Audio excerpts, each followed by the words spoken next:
Welcome, huge welcome to you beginner yogis.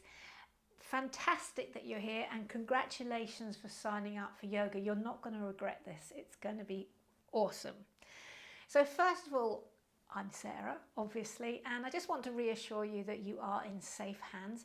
I've been teaching for lots of years now, too many to mention, and I've got quite a few qualifications under my belt. I'm a hot yoga teacher. I'm a pre, post and birthing yoga teacher. I teach teens, restorative yoga, and I've also gone through the whole Anusara process, and I am now a fully certified Anusara teacher and teacher trainer. So you're in safe hands, and especially when we come onto the live stream or I meet you in person, I'll be looking at you. I can see you on the screen. I've got this is here in my studio here behind you. I project you up onto a big screen, so we'll be able to interact and chat. But the purpose of this video is to make sure that you're all ready for that interaction and our first class together, okay? So you are in safe hands, rest assured. Now I've also got a little list of things you might need to get together in preparation for our first class together. There's only two things that you really definitely need. So the first one is I want you to be comfortable and warm. You don't need any shoes. You can see here that I'm not wearing any shoes, but you do want to wear some clothing which is comfy and stretchy. So if you haven't got yoga leggings, don't worry. Any leggings will do, or tracksuit bottoms, just something that's comfy and it doesn't cling at your waist too much. So, don't try doing yoga in jeans or anything tight at the waist. You want it all to be able to bend and flex with you. Do make sure you're warm. So you can see here I've got a nice big fleece on. We move slower in beginners classes, and we always do a shavasana, which is a relaxation at the end.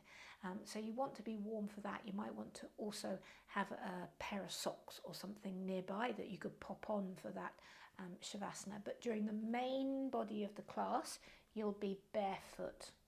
Okay, so that's number one priority, really. And remembering, yoga is actually a very ancient tradition, and traditionally they didn't have yoga mats. So you could do your yoga on the carpet or the floor. But it is nice to have a yoga mat. So here I've got something called a Manduka yoga mat, which is quite thick and large and heavy. You can buy much, much cheaper mats. I just want to give you a note of warning about that, from the chemist or something. You can get them for £5-6. They generally, those really cheap ones, will start to shred and fray within quite a quick time. They also might not necessarily be long enough. They might be more of a fitness type mat and be much shorter. You don't want them to get too spongy. There's Pilates mats which are almost an inch thick.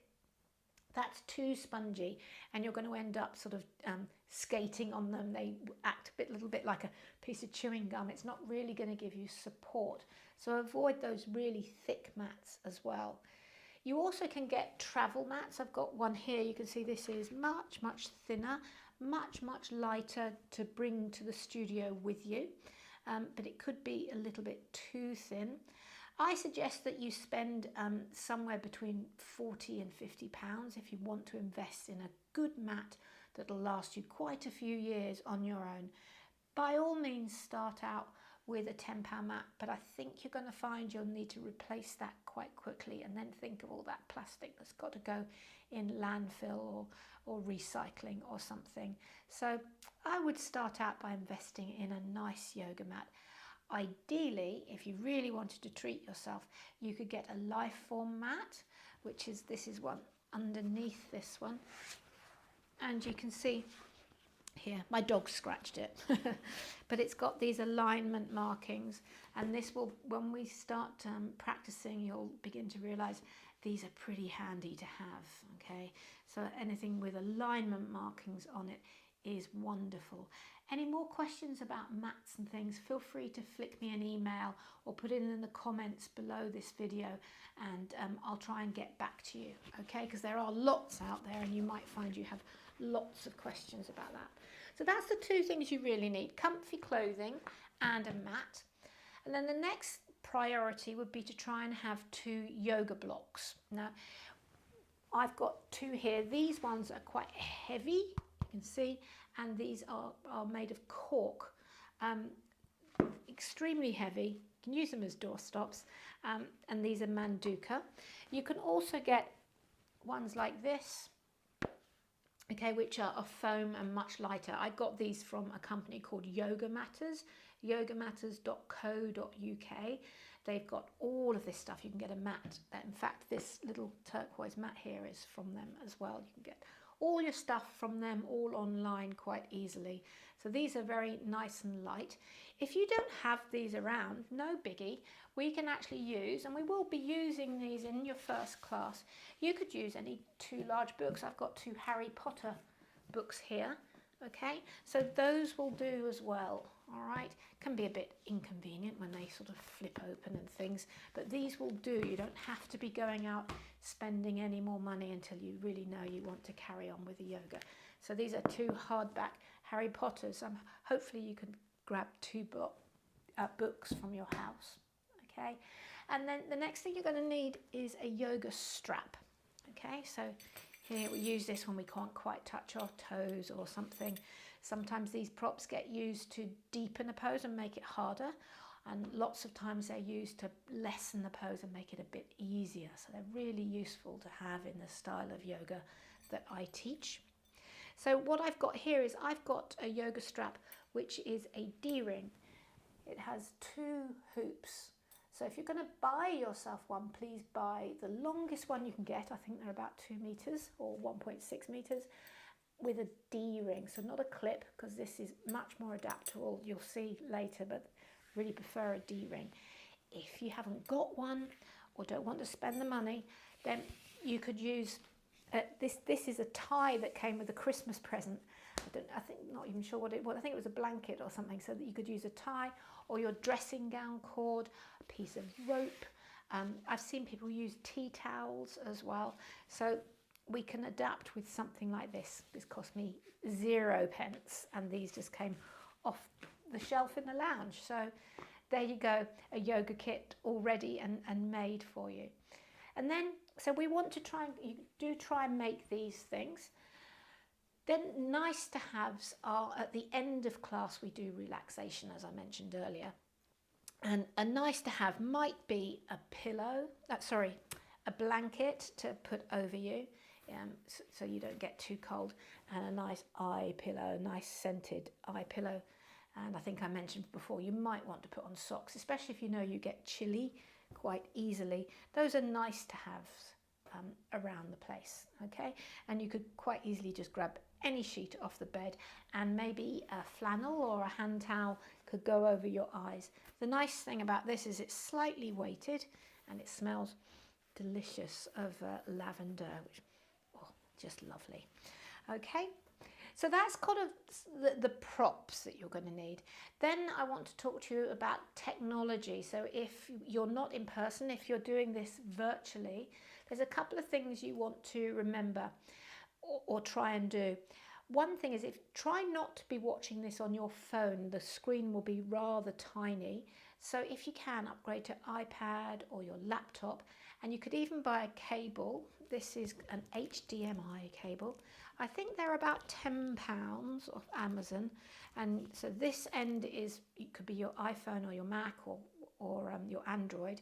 And this goes into the TV, and then you could watch me on big screen. So it'd be from your mat, you'll be able to look up and see me much clearer with much better audio as well than if you're on your just on your iPhone. Having said that, if the iPhone's all you got, that's fine, you can make a plan, but it is nicer to have me bigger. And then from my point of view, watching you and doing yoga with you, it's nice for me to be able to see you clearly. So one thing you can do for me is angle your camera such that, number one, there isn't a big bright light behind you. So here in the studio, I've actually got a big bright light behind the camera shining on me. So in other words, try not to set yourself up right in front of a window. Try and come away from the window, or if you've got a light, turn that off and turn the one behind you on. Otherwise, to me, you end up just as a silhouette. All right, so lighting not behind you. Okay, and then think of your camera angle. I want to be able to see you a bit, so get your camera as far back as you can and maybe up on a shelf or something so I can look down, so I can see your body. Otherwise, I often get this much view of people, their forehead and their ceiling, and then I can't really help you out very much. I can't see you and I can't help you and adjust you. All right, so do bear that in mind. If you're having a day where you don't want to be seen, especially in Shavasana relaxation at the end, also if your Wi-Fi is playing up, a trick can be to turn off your camera. This obviously has the disadvantage of the fact that I can't see you, but it will allow my videos to stream to you better, and you know, if you don't want to be seen for whatever reason one day, it might feel nicer that you can relax more if you know that I'm not looking at you, and that's absolutely fine by me. Again, if you've got any other techie questions, feel free to flick me an email. I also have another video up on YouTube which I could send in your direction if you want to get fancy with your layout, but for the time being, that all of that will be just fine. Okay, so finally, before we meet next time, I just want to reassure you that you've got this. Well done for booking in. Well done for watching this video through and getting this stuff sorted out. And you know, booking in, turning up is 90% of the journey, and I'm going to guide you and look after you in our 5-week program together. Once again though, if you've got any questions at all, please feel free to email me or put it in the comments below here, and I promise to get back to you. Okay, so in the meantime, happy getting together all these props, and I can't wait to see you on our first week of yoga together. Namaste.